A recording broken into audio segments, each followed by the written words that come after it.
অরণ্য সপ্তাহ উদযাপন উপলক্ষে টাকিতে পথ হাঁটল ছাত্রীরা।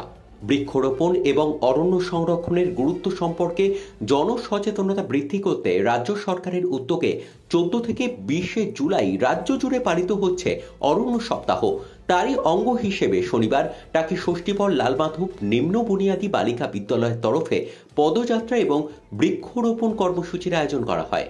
প্ল্যাকার্ড হাতে এই পদযাত্রায় অংশগ্রহণ করে বিদ্যালয়ের ছাত্রী সহ শিক্ষক শিক্ষিকারাও। পদযাত্রা থেকে বৃক্ষরোপণ এবং বৃক্ষ সংরক্ষণের আহ্বান জানিয়ে পরিবেশ রক্ষার বার্তা দেওয়া হয়।